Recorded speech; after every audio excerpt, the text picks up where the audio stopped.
मैं खूंटी विधानसभा क्षेत्र के तमाम लोगों को प्रणाम करता हूं और सभी लोगों को अपने दिल से जोहार और नमस्कार करता हूं।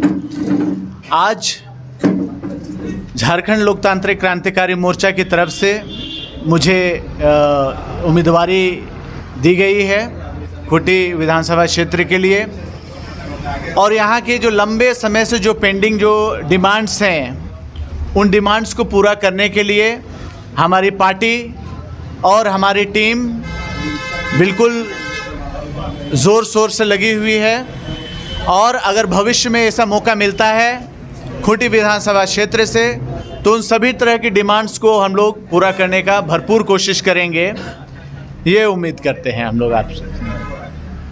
और कुछ दादा, अब अभी जैसे कि गांव-गांव दौरा कर रहे हैं तो JLKM पार्टी जो है का शुरुआत इस बार से शुरू हो रहा है, तो क्या रिस्पॉन्स आ रहा है लोगों से मिलने के बाद? देखिए, गांव-गांव जो हम लोग दौरा कर रहे हैं तो इससे हम लोगों को ये पता चल रहा है कि लोग कहीं ना कहीं अभी तक चले जा रहे थे और अभी हम लोग की नई पार्टी देख करके उन लोगों में काफ़ी उत्साह है, काफ़ी खुशी है, क्योंकि उन्होंने एक एक करके सभी बड़ी पार्टियों को देख चुका है, सभी लोगों को देखा, लेकिन उनकी उम्मीदों पे कहीं कोई भी पार्टी बिल्कुल खरा नहीं उतर पाई है।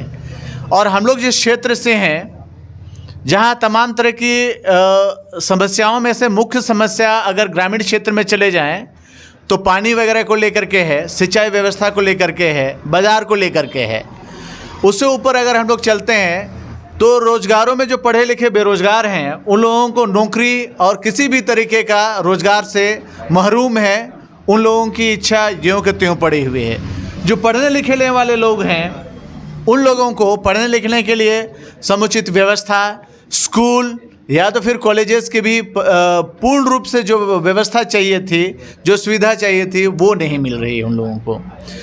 तो अभी हम ये देख रहे हैं कि लोगों में थोड़ी सी एक उबाऊ सा है, लोग उब गए हैं, अब लोग बिल्कुल बदलाव चाहते हैं। तो बदलाव देखने के लिए वो जो नई पार्टी है उन पे बहुत ज़्यादा भरोसा जता रहे हैं लोग, झारखंड लोकतांत्रिक क्रांतिकारी मोर्चा को।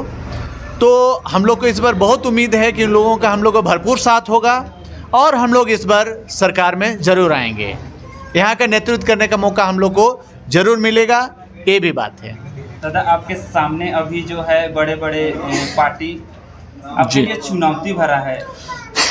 देखिए, हम पहले ही बोल चुके हैं, कई बार बोल चुके हैं कि बड़े बड़े पार्टियां वो लोग अपने तरह से जो उनकी योजनाएं उनको लेकर के जा रहे हैं, तो भाई जो जिस योजना को ले जा रहा है उसी तरह का प्लान अगर हम लेकर के चलते, कंपटीशन है, हमारी बिल्कुल अलग है, हमारी हाईली ओरिएंटेड है बिल्कुल झारखंड और झारखंडियों को लेकर के।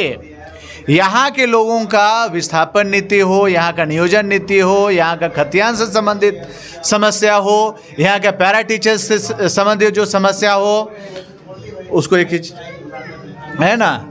और फिर बाद में यहाँ का जो लोकल सामाजिक स्तर पे जो हम लोग देख रहे हैं, जैसे OBC जो वर्ग के जो या समुदाय के जो लोग हैं उन लोगों में भी एक खासी नाराज़गी है, क्योंकि खूंटी क्षेत्र में OBC की संख्या बहुत ज़्यादा पैमाने पे है, ज़बरदस्त, लेकिन सरकारी नौकरी या सरकारी संस्थानों में उन लोगों की जो भागीदारी होनी चाहिए, संविधान जो ये राइट देता है उस हिसाब से उनको बिल्कुल नलिफाई किया गया है, ऑलमोस्ट नील, ऑलमोस्ट क्या, इट्स एग्जैक्टली नील।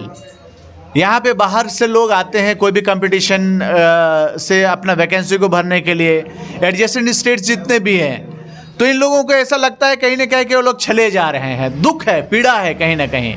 तो उन लोगों के लिए भी हम लोग का एक विशेष एक ये जोर रहेगा कि उन लोगों को ये न्याय मिल सके। यहाँ के जितने भी सरकारी संस्थान में हैं, आबादी के हिसाब से उन लोगों को इसमें सहभागिता मिल सके, ये हम लोग की प्राथमिकता रहेगी, एक वर्ग विशेष के लिए सामाजिक तौर पे जो हम लोग बात करना चाह रहे हैं उसको लेकर के। दादा, जानकारी मुझे है कि आप एक डॉक्टर हैं, तो आप राजनीतिक में आना क्यों चाहें? देखिए, डॉक्टरी एक ऐसा पेशा है जिसमें कि सेवा करने के लिए हम लोग आते हैं। कोई भी डॉक्टर जो होता है सेवा करने के लिए आता है। पिछले 17 साल से हम सेवा के क्षेत्र में हैं। खूंटी से लगभग ही कोई ऐसा इलाका होगा जो हमारे क्लिनिक में लोग नहीं आए होंगे या नहीं मिले होंगे। आज से 12-15 साल पहले मुरू की तरफ से एक छोटी सी लड़की आई हुई थी जिसको समस्या थी और वो दांत को निकालना चाह रहे थे। उसको जिस रोज़ हम अपॉइंटमेंट दिए तो बेचारी 4 बजे आई हो, जबकि उसको 10-11 बजे का टाइमिंग था।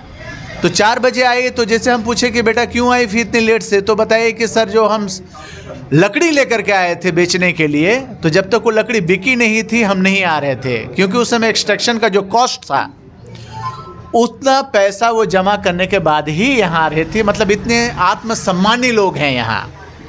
तो वहाँ पे हमको लगने लगा कि जब हमारे क्षेत्र के मूल मालिक यानी कि राजा जो हमारे मुंडा जो हुआ करते हैं, इन लोगों की ये स्थिति है तो और लोगों की स्थिति तो भाई कल्पना के परे है। तब लगा कि नहीं, कुछ ऐसा एक प्लेटफॉर्म हम लोग को पकड़ना चाहिए जहाँ इसके थ्रू जुड़ करके इन लोगों के हित के लिए हम लोग को कुछ ना कुछ करना चाहिए। तब मुझे मौका मिला। इससे पहले हम जिस भी पार्टी में थे INC में, उसके बाद में फिर अभी हम JLKM में जुड़ करके स्थानीय मुद्दों को जितना हो सके उसको निराकरण करने का प्रयास करने के सोच के उद्देश्य से हम इस पार्टी में आए।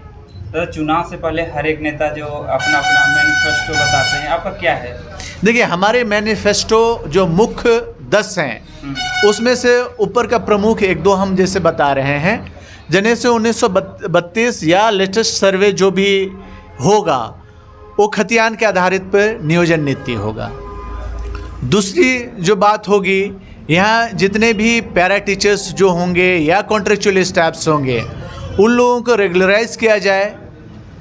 और एक बात होगी, जितने भी सेविका, सहायिका, वार्ड मेंबर, हमारे मुखिया, फिर बाद में इस तरह से होते होते जो हमारे जिला परिषद, इन लोगों का मानदेय एक सम्मानजनक मानदेय हो, ये है हमारे मैनिफेस्टो में। और KG to PG बच्चियों के लिए पढ़ाई बिल्कुल मुफ्त हो, ये हमारे मैनिफेस्टो में है। जितने भी गांव के पंचायत है उसमें डिजिटल लाइब्रेरी की व्यवस्था हो बच्चों को पढ़ने के लिए, ये हमारे मैनिफेस्टो में है। और आदि कई एक हैं इस तरह से।